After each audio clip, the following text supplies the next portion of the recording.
You and I are going to go on a journey together to predict what everyone, including these experts, say is impossible to predict.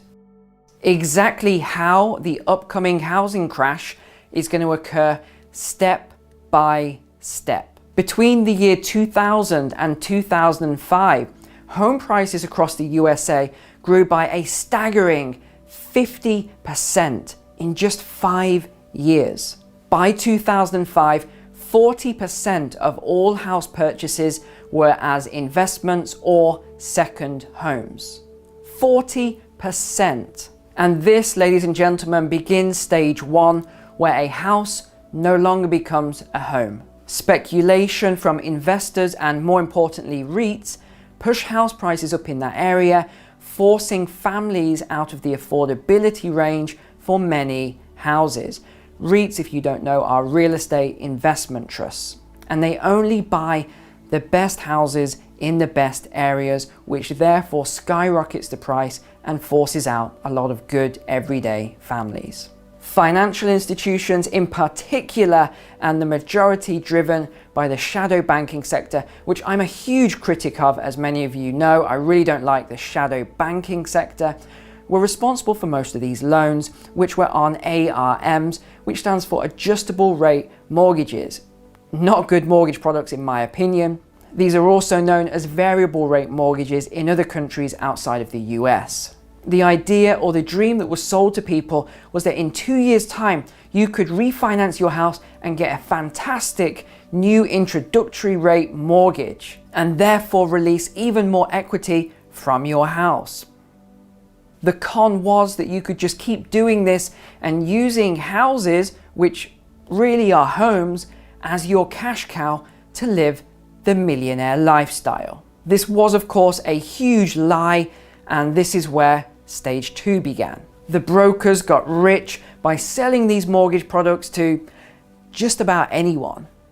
The banks then got rich by packaging up all of these mortgages and selling them as CDOs, which stands for collateralized debt obligations, which is basically packaging up all of these mortgages in a big bundle, some of them exceptional, some of them, well, crap, and then selling them to pretty much any financial institution or investment fund that would buy them. With a AAA rating, of course, CDOs were then rightfully outlawed. But you know, these crafty bankers, they came up with another way to recreate the CDO. They called it BTO, a bespoke tranche opportunity. If this wasn't crazy enough, banks then started to do swaps with other banks with these crappy bundles. These were called credit default swaps, and to save us getting too complicated here, because it really does get a lot more complicated than this, just think of it like playing blackjack. It's a bit like gambling with your family home, so these bankers could buy $1,000 bottles of champagne at a strip club. Stage 3 was, of course, people living beyond their means and creating a bubble GDP. GDP is gross domestic product, which I won't go into now, otherwise it will overcomplicate the video, but this is basically all the goods and services that a country produces in a set amount of time. Some studies suggest that a crazy 50% of the country's GDP was as a direct result of the housing market. Stage 4 is where we go into crisis mode. In a 2008 crisis, this was caused by the shadow banking sector. In this 2020 recession, this has been caused by a global virus. How a crisis comes about is irrelevant. The important thing is really how the central bank of each country deals with the crisis to overcome it. Okay, so the price of housing is predominantly affected and driven by two distinct points. Number one is the unemployment rate. The lower the unemployment rate, the more affordability people have because they have jobs, they can afford better housing, or more accurately, the payments, the monthly payment on a house. And the second point is interest rates. When you have high interest rates, less people can afford to buy a house. But when you have low interest rates, that means more people can get into the housing market and they can get more house for their monthly payment. This, of course, can also work in a bad way, because when you have historically low interest rates like we have right now, people don't realize that Historically, interest rates have been double digits when it comes to housing, and eventually it will go back to double digits in the future, meaning some people in the very distant future could get into a lot of trouble. But right now we do have these low interest rates, meaning that more people can afford to buy a house. The lower the interest rate means that pretty much anybody can get into the housing market, assuming that the down payment is not too high and the credit score requirement is also not too high. Combine this with low unemployment, meaning people have a job and they can afford the monthly payment. So if these aren't warning bells for you, I don't know what are. There's also one other point that I need to address because it's very, very important and crucial with these other 2 points, and that is inventory level, which for simplicity, I'm just going to call this supply and demand. So here's an example for you. Why is a Lamborghini so valuable compared to, say, a Ford? Well, the Lamborghini is in very short supply. They don't make many of them compared to a Ford, which they are just coming off the assembly line non-stop all day long. So you have more of a supply of Fords, meaning the price is a lot lower than a Lamborghini. The same principle applies to the housing market. Too many houses on the market, just like the Ford cars, and the price comes right down. But when you don't have enough houses on the market like the Lamborghini, the prices go up. This is supply and demand in the housing market. And take a wild guess at where we are in this principle right now. We don't have enough houses on the market. We have very low inventory, meaning that the prices are being pushed up. Stage 5 then takes us into the realm of high unemployment, signaling the start of the recessionary cycle. What is the recessionary cycle, you may ask? Well, it means high unemployment, meaning job losses and wage cuts, where we are right now. And because people have less money, there's then a lesser demand for products and services in the marketplace. When there's a lesser demand, prices have to go down to meet that new demand from the marketplace. You of course have other competition, so this causes a constraint in the business community, meaning that some businesses will go out of business, meaning more unemployment, meaning that this creates a downward negative spiral. More unemployment leads to more unemployment. It's just an ongoing cycle. If you just look at this graph, you can see that we're already 50% over the peak of the unemployment rate from the 2008 recession. With high unemployment comes financial hardship, such as missed mortgage and rent payments. We also have something called unemployment scarring, which is where a percentage of those jobs lost during a recession simply never come back again. Despite the Fed's best efforts, unemployment remained high right throughout the 2008 crisis, and I expect it to do the same again during this crisis. Stage 6 is always the central bank to the rescue. During the 2008 crisis, the Fed's weapons of choice were as follows. Number 1, interest rate cuts. This is the most powerful weapon that any central bank has. It is like bringing out the big guns, and during the 2008 crisis, the Fed were able to slash rates right down close to zero.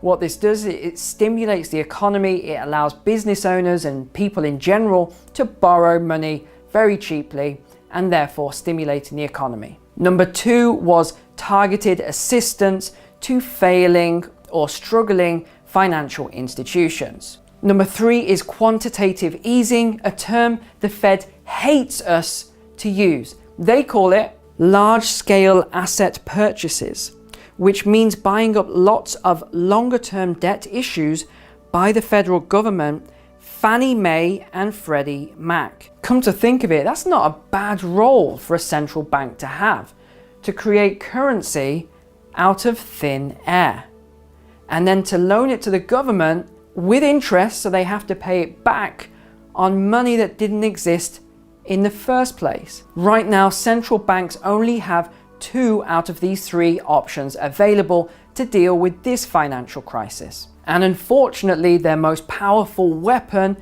is out of ammunition, and that is interest rate cuts in order to stimulate the economy. And this is because the country still hasn't quite 100% recovered from the last financial crisis. So all the central bank could do was cut the base rate right down to 0, bringing us into the final stage, stage 7, which is where the crash should happen, should be happening right now as we speak. However, the reason it hasn't is because central banks have created a new bonus round. So we'll call this stage 7 part A. And pretty much everyone has bought into this myth that this is going to stop the housing market from crashing by simply allowing homeowners not to pay their mortgage for the foreseeable future. And if this is true and the housing market isn't going to crash like every expert, then here's my question to you. Why then are mortgage lenders or banks or shadow banks pulling their products from the marketplace? And or why are they making it harder for you and I to get a mortgage, such as a really high credit score, a much larger down payment, and other difficult measures? Aren't these banks and businesses in business to make money, to make a profit? Isn't that the whole reason for it? So why then would they make it more difficult? Why would they not want our business? The banks are preparing for a reduction in house prices. And this brings me on to my final stage, which is the final stage of this cycle, stage 7, part B. Stage B then, our final stage, is where this mortgage forbearance, which is currently at 9%, by the way, 9% of all mortgages are in mortgage forbearance. Still, today, as we're about to go into July, 9%. When this finally runs out, this is when we end this cycle. Because with such high unemployment, people, families are simply not going to be able to afford the monthly payment they were before on their house, their home, and they will really only have one or two options. Number one is give it back to the bank, or number two is sell it on the open market and to cash out whatever little bit of equity is still left in that house, in that property. This is where prices will come down to more accurately reflect the supply and demand curve and also the GDP curve. So let me give you a little timeline now then of how I think this is most likely to play out. Part 1 of the mortgage forbearance program was April, May and June of 2020, which we're coming to the end of right now. I didn't think there'd be a problem at this stage, and there hasn't been, because there's still 90 and actually even more room to go in this program. Part 2 then is this next 90 days, comprising of July, August and September of 2020. This ends the first period of mortgage forbearance, that initial 180 days, taking us to the end of this first cycle. This could result in a number of houses going back onto the market as people simply cannot afford to make the payments.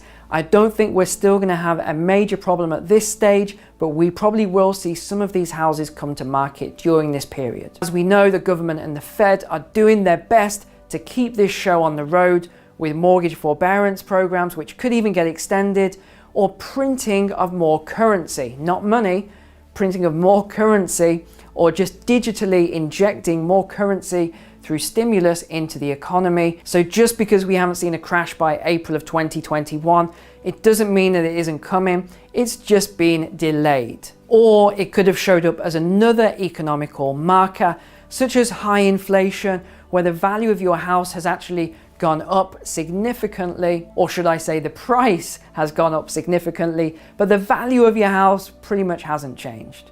Now let's come on to what the biggest problem is here now, and I'll use an example to illustrate this. I want you to imagine a freight train pulling hundreds or even thousands of tons of cargo across a train line. And let's say this train is doing 60 miles per hour. The train doesn't start at that speed. In fact, when it first tries to get going, it uses all of its energy, all of its strength, just to move even an inch. That is an example of our economy right now. It takes a lot of effort to get going, but what we've done is we've just put something right on the tracks, and the train has had to do an emergency stop and just slam on its brake and come to a complete halt. But guess what? The train can't just get back up to 60 miles per hour instantly. No, it has to start at trying to move 1 inch all over again. And this is the biggest challenge we have right now. So if you found this video overwhelming so far, I'm just going to wrap it up now. I'm going to give you 3 final points or indicators to look out for so you know when the market is going to turn. Number 1, we've already covered. This is when the mortgage forbearance ends. This is when we're going to see some issues. Number 2 is interest rate rises. I can't see this happening for a very long time because it would pretty much bankrupt the US government and other governments around the world if interest rates did go up. So I can't see that happening. So which only leaves the third option, which is the lack of inventory turning around. Once you see more houses going onto the market with people panic selling, trying to get out before the crash, this is when we're going to see a crash that could be historically the worst ever seen in the history of our planet.